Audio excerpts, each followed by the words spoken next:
This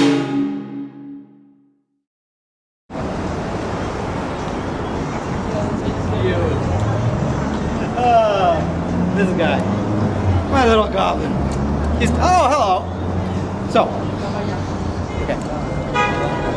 So whenever I come out of the frolic room, and have for since I was 12, the great sign of the Pantages, the neon blade running down the side of the building, has always led me home. But what happened? Now it's gone. How could that be? That's incredible. Well, let me tell you something. We're all minding our own business. Saturday morning, big crane comes, rips the sign off of this historic landmark, which is an impossibility. Pulls the sign down to the street, and it's hauled off to who knows where. And the rumors start flying. Nederlander, who runs this place, says one thing. Jesko, the young electric sign company, says another thing. They say, well, we're taking it so it can become LED instead of neon. I don't have to tell you what a terrible idea that is. LED looks terrible. Have you seen what happened to the Felix sign? I mean, my God, like, neon is warm and nostalgic and comforting. LED is sharp and clinical and terrible. And then there's this big uproar about it turning into LED, and my God, all of a sudden they turn around and they say, well, no, it's not going to be LED. It is going to be neon.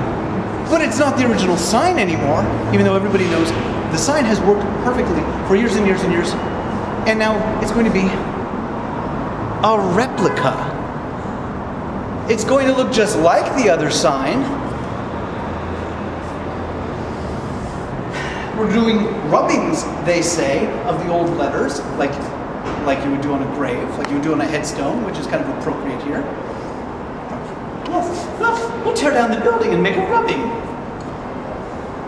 The fact of the matter is, there are too many weird stories going back and forth, and no one's being transparent about this.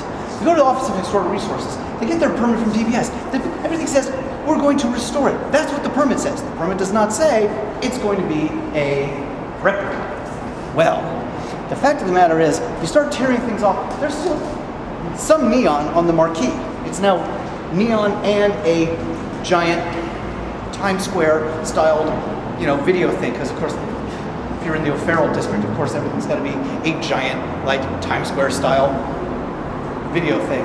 I was just down at the Vogue Theater the other night, and it was a giant, like, video thing that had, like, ladies dancing for you, like, come to our gentleman's lounge, and naked ladies have hookahs. It's like, is that really what we want in Los Angeles? Is that what we want here? Because that's what we're getting. Big replica signs and video screens. God bless Blade Runner, but anyway, without answers, without transparency, without the public being involved, with cranes coming on Saturday morning and ripping the signs off of protected, amazing buildings, we can do better. You can do better. My imp can do better. Let me see if you can do better. Where's my imp? There he is. He's the Preservation imp. And he says more bourbon. So, excuse me. I know. He's a good boy. I'm going to buy him a drink. But I mean, it's the greatest part of the world, and we have to preserve it.